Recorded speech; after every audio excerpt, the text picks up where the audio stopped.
Right now, like I said, I'm a senior, and I'm graduating in less than 30 days, so I'm excited for that. Um, yeah, we had a good basketball season this year.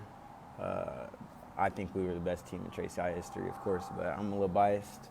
And um, yeah, I mean, I built relationships with those guys on my team for the last 3 years that I was at Tracy, and it means everything to me. Those guys are always going to be like family to me.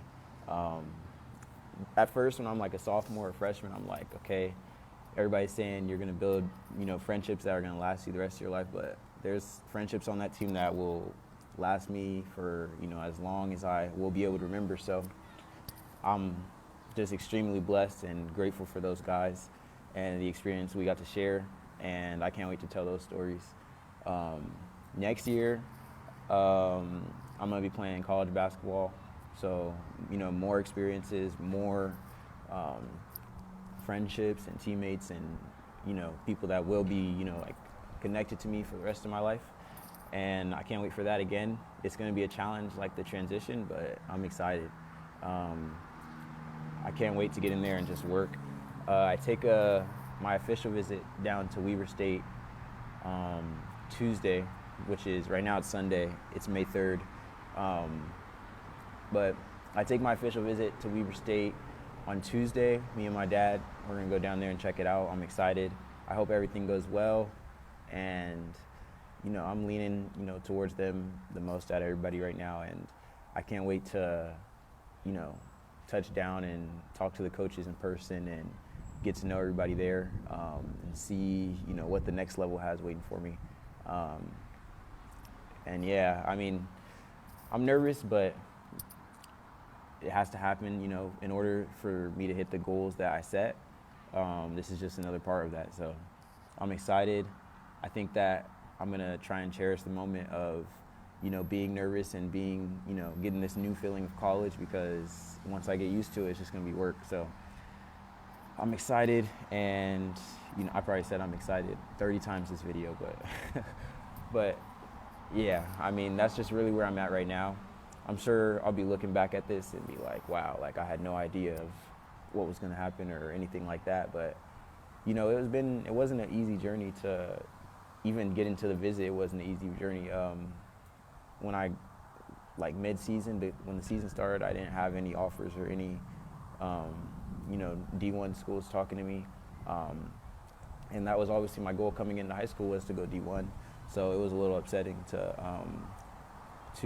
not have any opportunities at the time, but it was a test of, like keeping your head right when things aren't going right, because things weren't going how I planned it, but I still had to go out there and play every game like it was going to be the day that I got the offer. And that was definitely something that was super challenging.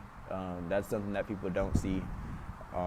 Going home, talking to my dad, talking to my mom, talking to my coaches, teammates about, what we felt like I deserved.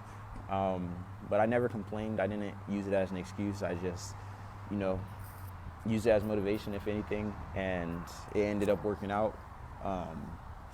So that's another thing that, I had to learn over this year that I wasn't expecting. You don't go into the year expecting the bad stuff to happen. You go into the year expecting to hit all your goals and to celebrate championships and wins and this and that, which you should. So it's kind of hard when those unexpected things come. It's like, okay, how am I going to go about this? And then once you figure it out, it feels great. And I just want to keep that principle with me for the rest of my life about, when things are bad, still being grateful, still, being blessed and, thankful for everything that I have. So, you can't only be grateful when things are going good. That's something that I learned this season. When I had bad games, I'm like, okay, let me sit down and still be grateful that I get out there to go out there with my guys, go out there with my coach, play in front of my parents, play in, the city that I'm from, because you never know how much longer you have that, and you can get hurt.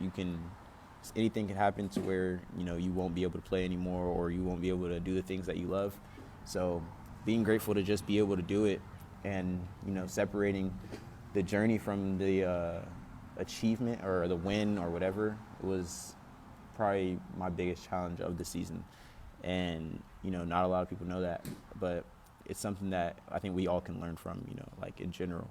So yeah, that's where I'm at, and that's probably the most recent challenge that I've, had to overcome. So hopefully one day I can look back at this and be like, okay, like that's when I learned that, or that taught me this, and maybe you guys can learn from this. So yeah, I appreciate the challenges just as much as I appreciate the wins. So